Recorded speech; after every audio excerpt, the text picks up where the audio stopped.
नहीं है कि आप देश के लिए करेंगे, पहले तो सवाल आप खुद के लिए कुछ कर लें। वक्त गुजरने के बाद ही वक्त के गुजरने का एहसास होता है। किसी का भी पीछा करते रहेंगे ना साहब, वो जिंदगी में नहीं मिलेगा। जो आदमी अपना परिवार ना बदल पाए वो देश का बदलेगा, वो समाज का बदलेगा। गरीब आदमी वो होता है जिसको छुट्टी बहुत चाहिए। एग्जामिनेशन में बैठ के एग्जाम नहीं निकलता। और याद रखिएगा कि अगर आप किसी को उपलब्धियों में हराना चाहते हैं तो सबसे पहले उसे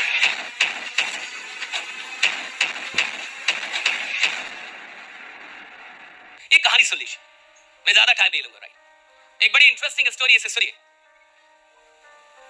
हरियाणा के अंदर एक बच्चे का जन्म होता है और उसका जन्म होता है, वो 3 बहनें उसकी पहले से थी। वो चौथा, यानी परिवार में 4 बच्चे हो गए, 3 बहनें और एक भाई। उसके पिताजी एयरफोर्स में नौकरी करते थे, सब कुछ बढ़िया चल रहा था। जब वो बच्चा 7 साल का होता है तो एक बहुत दुखद समाचार उसके घर पे पहुंचती है कि उसके पिता जो एयरफोर्स में थे, उनकी किसी बीमारी के चलते निधन हो जाती है। तो 7 साल का जब वो बच्चा था तो उनके पिता का निधन हो जाता है। और पिता का निधन मतलब यानी जिंदगी ने आपसे एक बहुत बड़ी चीज छीन ली। इन लोगों के पिता नहीं है, वो जानते इस बात को। तो जिंदगी ने एक बहुत बड़ी चीज, एक बहुत बड़ी शक्ति छीन ली। 7 साल का वो बच्चा और पिता का साया जिंदगी ने उसके सर से छीन लिया। माँ 3 बच्चियां, एक बच्चा। राइट, माँ उनको कैसे भी करके पालती है, पोसती है, बड़ा करती है और बच्चा पहुंच जाता है इंटरमीडिएट में। बहुत सारे लोग यहाँ होंगे जो इंटरमीडिएट में होंगे। और वो कॉमर्स की पढ़ाई कर रहा था, सब कुछ बढ़िया चल रहा था। और 2000 लगभग 14 या 15 में जब वो कॉमर्स का ट्यूशन करके घर लौट रहा था अपनी बाइक से, तो एक शाम उस शाम उसका रोड एक्सीडेंट होता है। और एक ट्रॉली ट्रैक्टर जो होता है सीमेंट की पूरी, उससे उसका एक्सीडेंट होता है। बहुत लंबा वो खींचा जाता है और उस एक्सीडेंट में वो हमेशा के लिए अपना एक पैर गंवा देता है। अब देखिए, वही एक लड़का था, 3 बहनें पहले से थी, माँ थी, सब कुछ उसी पे था कि वही कुछ करेगा। और जो इंसान अपना शरीर का, कोई भी शरीर का जब अंग जाता है तो सिर्फ अंग नहीं जाता, आपकी एक आइडेंटिटी चली जाती है। Right, it's very tough. ये शारीरिक तौर पे कम चुनौतीपूर्ण है, मानसिक तौर पे बहुत ज्यादा चुनौतीपूर्ण है ये। इसलिए जब किसी का एक्सीडेंट होता है या कुछ वो शरीर का कोई पार्ट अगर वो चला तो उसको डिप्रेशन हो जाता है। राइट, क्योंकि आपकी आइडेंटिटी है वो। तो जब वो पैर चला जाता है उसका और वो हॉस्पिटल के बेड पे होता है तो उसकी माँ रोती रहती है। तो वो अपनी माँ से कहता है कि माँ तुम रो मत, मैं तुमको जिंदगी की हर खुशी लाके दूंगा। हरियाणा का वो बच्चा, और वो उस समय हॉस्पिटल के बेड पे भी माँ को समझाता है कि तुम रो मत, मैं तुमको जिंदगी की हर खुशी लाके दूंगा। फिर आगे चल के जब वो 2016 में पुणे में जाके उसका एक एस्थेटिक लेग यानी नकली पैर लगते हैं और उसके बाद वो सोचता है कि मुझे करना क्या आप जिंदगी में, और वो चुनता है स्पोर्ट्स को, खेल को।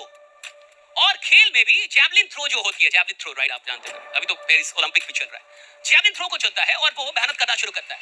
2018 में वो एक प्रतियोगिता में हिस्सा लेता है जहां वो 5वें नंबर पे आता है। फिर 19 में एशिया लेवल पे कंपटीशन होती है जहां वो सिल्वर लेके आता है। फिर पैरालंपिक का एक वर्ल्ड चैंपियनशिप होता है, वहां वो लेके आता है सिल्वर। और 2020 टोक्यो ओलंपिक में वो भारत के लिए गोल्ड मेडल लेके आता है। सुमित अंतल, उस लड़के का नाम है सुमित अंतल। उनके साथ हादसा किया, वो छीन लिया, लेकिन फिर भी उस चुनौती को स्वीकार करके वो भारत के लिए गोल्ड लेके आए। आज ईश्वर ने हमें सब कुछ बढ़िया दिया है, बढ़िया माँ बाप, अच्छा शहर, अच्छा कोचिंग, अच्छे गुरु, सारी अच्छी व्यवस्था, और फिर भी हम काम ना करें, हम अभागे हैं साहब। फिर भी हम मेहनत ना करें, हम अभागे हैं साहब। और सवाल इसका नहीं है कि आप देश के लिए करेंगे, पहले तो सवाल आप खुद के लिए कुछ कर लें। देश के लिए तो बहुत बड़ा है सोचना कि मैं देश के लिए कुछ बड़ा कर पाऊं, मैं समाज के लिए। पहले तो आप अपने लिए ईमानदार हो जाएं कि मैं खुद को बढ़िया बना लूं, जैसा हूं ऐसा ना रहूं, खुद को बदल लूं इस पटना में आके। और अगर मैं आइडियलाइज में हूं तो मैं अपनी पढ़ाई को, अपनी चीजों को आगे लेके जाऊं, कुछ अच्छा करूं। आप पिछले देखिए, और आपके पास बहुत टाइम नहीं होता, जब इंसान पढ़ाई कर लेता है ना तब पछतावा होता है साहब। अभी नहीं होगा, बाद में होता है। वक्त गुजरने के बाद ही वक्त के गुजरने का एहसास होता है। जब मौका चला जाता है तब आपको लगता है ये मौका बहुत बड़ा था। तो जब जिंदगी आपसे मौका छीन लेगी तब आपको लगेगा कि मुझे उस समय पढ़ लेना चाहिए। और किसी का भी पीछा करते रहेंगे ना साहब, वो जिंदगी में नहीं मिलेगा। जब आप जिंदगी में खुद पे मेहनत करेंगे, एक दिन दुनिया आपका पीछा करती है। आप जहां जाते हैं लोग आपसे मिलना चाहते हैं। Right, people want to meet you, people want to see you. Right, people want to have clicks with you. Right, it's all about working on yourself. जब आदमी खुद पे मेहनत करता है ना साहब, तो जो चीजें उसे नहीं भी मिलनी थी वो भी मिलती है, जिसको नहीं भी आना था वो भी आता है। It's all about working on yourself. तो एक बात याद रखिएगा, आज आपके पास पट्टा में और बहुत बड़ा टाइम भी नहीं होता। मुझे नहीं पता आप कैसे परिवार से इधर आए और क्या आपके पिताजी और माँ की उम्मीदें हैं, लेकिन मुझे इतना पता है कि भारत का, बिहार का जो एक पिता होता है, उसकी उम्र अगर 50-60 साल है या 55 साल उसकी उम्र है, तो वो 12 घंटे काम कर रहा है साहब। आपके पिताजी 12 घंटे मेहनत कर रहे होंगे, 12 घंटे। तो अगर मेरे पिता 12 घंटे मेहनत कर रहे हैं और मैं 12 घंटे सोऊं, दोनों चीजें सही नहीं है साहब। आपके पिताजी 12 घंटे काम कर रहे हैं कि आपको कोई तकलीफ ना हो, आपको कोई कष्ट ना हो, आपको कोई परेशानी ना हो। और वही बच्चा आके यहाँ 12 घंटे सोए, आके यहाँ 14 घंटे सोए, काम ना करे, मेहनत ना करे, आप बेईमानी। और सवाल इसका नहीं है कि मैं टॉपर हुआ कि नहीं, सवाल इसका नहीं है कि मुझे दुनिया में नंबर 1 होना है, सवाल इसका है कि मुझे अपनी जिंदगी का नंबर 1 होना है, कि 2024 में मैं वो इंसान हूं जो कभी नहीं था। राइट, मैं नंबर 1 हूं 2024 में। मैं अपनी जिंदगी का नंबर 1 हूं। अगर मेरी उम्र 20 साल है, 20 साल का नंबर 1 आदमी मैं हूं। अगर 21 साल में 21 साल में ये नंबर 1 हूं। और अगर मैं ये भी नहीं कर पा रहा तो मैं बहुत पीछे हूं। और जमाने में कंपटीशन बहुत ज्यादा है। अगर आपको कंपीट करना है, आगे आना है, तो आपको कभी ना कभी तो ईमानदार होना होगा साहब। अगर आप ईमानदारी नहीं लेके आ पाए, और यहाँ पे तो आइडियलाइज एक ही लाइन है भैया, honesty is the best policy. हर जगह honesty is the best policy. लेकिन ये ऑनेस्टी इतनी महंगी चीज है कि आप सस्ते लोगों से इसको उम्मीद ही नहीं कर सकते। This is so costly, this is so priceless. आप कितने ईमानदार हैं अपने एफर्ट्स में, ये देख लीजिएगा कि आपकी ईमानदारी कितनी है। लास्ट में एक बात बताता हूं। 2007 में एक आदमी ने दुनिया के सामने आके ये कहना शुरू किया, दुनिया की मीडिया को, कि मैं 2008 की ओलंपिक में वर्ल्ड रिकॉर्ड बनाऊंगा और 36 साल पुराना रिकॉर्ड तोड़ दूंगा। 36 साल पहले एक रिकॉर्ड बना था जब एक आदमी ने 7 गोल्ड मेडल जीते थे एक ही ओलंपिक। तो उसने कहा कि 2008 की बीजिंग ओलंपिक में मैं 8 गोल्ड मेडल जीतूंगा, और साथ में उसने बोलना शुरू कर दिया दुनिया की मीडिया के सामने। तो मीडिया ने समझा ये बड़ा एरोगेंट है, बड़ा घमंडी आदमी है, राइट, कैसे तोड़ेगा। और 8 गोल्ड मेडल क्या मजाक है, एक देश लेकर नहीं आ पाता। एक देश लेके एक आदमी 8 गोल्ड मेडल एक ही ओलंपिक में। और 2008 की बीजिंग ओलंपिक से लगभग 11 महीने पहले शायद उसकी कलाई की हड्डी टूट गई, और वो था स्विमर, तैराक था। तो डॉक्टर ने कहा कि 14 दिन आपको पानी से बाहर रहना है।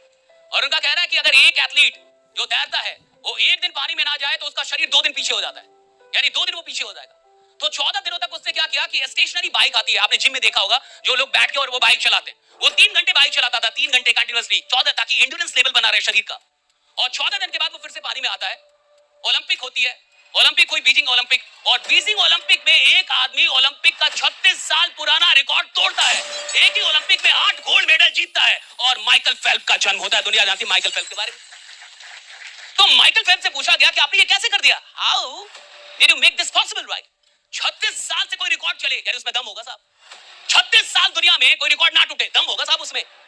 और 36 साल के बाद कोई आदमी आके तोड़ दे, और एक साल पहले बोल के कि मैं तोड़ूंगा, एक साल पहले बोल के कि मैं 8 गोल्ड मेडल, अरे भैया बहुत बड़ी बात है। इधर तो आदमी जल्दी बोल नहीं पाता कि मैं एग्जाम निकाल दूंगा, कहते देखेंगे, बोल नहीं पाता मैं अंग्रेजी बोल लूंगा, तो सोचेंगे भैया वो आदमी बोल रहा 8 गोल्ड मेडल लेके आऊंगा, क्यों। उससे पूछा कि आपने किया क्या। उसने कहा कि मैंने 4 साल तक, अब गौर से सुन लीजिए, राइट, इससे पता चल जाएगा कि आप जिंदगी में जाएंगे कहां। देखिए, सबकी अपनी जिंदगी है, सबके अपने माँ बाप है, सबका अपना परिवार है। देश क्या आप बदलेंगे, अगर जो आदमी अपना परिवार ना बदल पाए वो देश का बदलेगा, वो समाज का बदलेगा। आपके माँ बाप भैया आपकी जिम्मेवारी है। जिस आदमी ने सचेत होना है, जागना, वो जाग जाता है साहब। जिसको जागना ही नहीं है वो सोया ही रहेगा। सवाल इसका है नहीं कि आज तक आप क्या थे, सवाल इसका है कि आज के बाद आप क्या बनेंगे। सवाल इसका है नहीं कि आज तक मैंने क्या गलतियां की, सवाल इसका है कि आज के बाद गलतियां छोड़ूंगा कि नहीं। सवाल इसका है नहीं कि आज तक मैं कैसा आदमी था, सवाल इसका है कि आज के बाद बनना क्या चाहता हूं। कभी भी आदमी जागता है, कहीं से जागता है, कहीं से सुधरता है, उसकी शुरुआत कहीं से भी हो सकती है। सवाल इसका है कि आज के बाद भी आपको वैसे ही रहना जैसे रह गए आप, आज तक भी वैसे ही आगे भी रहना, या आप कुछ बदलेंगे अपने आप को, आपकी जिंदगी, आपके माँ बाप आप जाने, आपके भाई बहन आप जाने। जिसको जो करना है करता है साहब, आप पटना है सब नहीं आए, ये मौका आपको बार बार जीवन में नहीं मिलेगा, ये याद रखिएगा। अब एक बात समझिए, उससे पूछा गया, उसने कहा कि 4 साल, गौर से सुन लीजिए, कान खोल के, दिमाग खोलिए, कहा कि 4 साल तक बिना एक दिन छुट्टी लिए, जब अमेरिका में 25 दिसंबर को पूरा अमेरिका छुट्टी मनाता था, उस दिन भी, यानी क्रिसमस के दिन भी, उस 25 दिसंबर को भी मैं अकेला प्रैक्टिस करता था, 10 से 12 घंटे पानी में रहता था और तैरता था। 4 साल बिना एक दिन छुट्टी लिए, फिर से सुनिए, 4 साल बिना एक दिन छुट्टी लिए, और मैं एक दिन 10 से 12 घंटे पानी में था। 4 साल बिना एक दिन छुट्टी लेकर आप और मैं एक दिन में क्या जाता है। अरे मैं 364 दिन काम कर रहा हूं, एक दिन ना भी करूं तो क्या जाता है, हम तो यही सोचेंगे ना। वो कह रहा है कि क्रिसमस के दिन अमेरिका छुट्टी मनाता था, मैं पानी में रहता था, मैं प्रैक्टिस करता था। 4 साल बिना एक दिन छुट्टी लिए। आपको बात समझ में आ रही? 4 साल बिना एक दिन छुट्टी लिए। गरीब आदमी वो होता है जिसको छुट्टी बहुत चाहिए, जिसको बहुत छुट्टी चाहिए ना, गरीब आदमी। असफल आदमी को छुट्टी चाहिए, असफल आदमी को आराम चाहिए, गरीब आदमी को आराम चाहिए। गरीब आदमी सिर्फ छुट्टी मांगेगा, और उसके लिए वो बॉस भगवान होता है जो छुट्टी दे दे। जिस आदमी को रिकॉर्ड बनाने हो, जिस आदमी को लीजेंड बनना होता है ना साहब, उसको छुट्टी से नफरत होती है, राइट, उसको आराम से नफरत होती है, उसको काम चाहिए साहब, उसको वो प्रैक्टिस। और याद रखिएगा, चैंपियन खेल में नहीं बनते, चैंपियन मैदान में नहीं बनते, चैंपियन मैदान में उतरने से पहले बन जाते हैं। चैंपियन मैदान में पैदा होता है नहीं साहब, चैंपियन अभ्यास में पैदा हो जाता है। 2008 में जब माइकल फेल्प्स ने बीजिंग ओलंपिक में 8 गोल्ड मेडल जीता, उससे पहले बोल दिया था, वो 7 में बोल रहा था मैं जीतूंगा। 8 में तो दुनिया ने देखा, 7 में तो वो जानता था कि मैं बन रहा हूं। दुनिया ने 8 में देखा। मैदान में चैंपियन पैदा नहीं होते, चैंपियन खेल शुरू होने से पहले पैदा हो जाता है कि मैं चैंपियन हूं। खेल शुरू होने से पहले वो जानता है मैं खेल बदल दूंगा, वो जानता है मैं खेल में आऊंगा सब कुछ बदल दूंगा। उसको पता होता है साहब एग्जामिनेशन में बैठ के एग्जाम नहीं निकलता, जिसका एग्जाम निकलना होता है वो पहले जानता है कि मैं एग्जाम निकालूंगा। जिसको जिंदगी में आगे जाना होता है ना, वो अभ्यास में बता देगा कि मैं कहां जाऊंगा, राइट। और 2007 में माइकल फेल्प्स ये बात क्यों बोल पाया? क्योंकि वो 4 साल में एक दिन छुट्टी नहीं लिया था। उसको पता था कि मैंने मेहनत की है। और याद रखिएगा कि अगर आप किसी को उपलब्धियों में हराना चाहते हैं तो सबसे पहले उसे मेहनत में हराइए, राइट। जब आप किसी को मेहनत में हरा सकेंगे तब आप उसको उपलब्धियों में भी हरा सकेंगे। जो लीजेंड होते हैं ना साहब, वो पहले मेहनत में हराते हैं। माइकल फेल्प्स ने पता किया था कि वो जो आदमी था जिसने 7 मेडल लिए थे, 7 गोल्ड, उसने क्या किया था। तो माइकल फेल्प्स को पता चला कि वो 7 से 8 घंटे तैरता था रोज। तो माइकल फेल्प्स ने कितना तैरा? 10 से 12 और 4 साल लगातार। इसलिए वो श्योर था मैं तोड़ दूंगा। मेहनत कर ली ना उसने साहब। जिसने मेहनत कर लिया ना साहब, उसके अंदर विश्वास आता है और विश्वास मेहनत से पैदा होता है। और जब एक बार विश्वास आ जाए तो आप दुनिया में कुछ भी हासिल कर सकते हैं, right. You can achieve anything.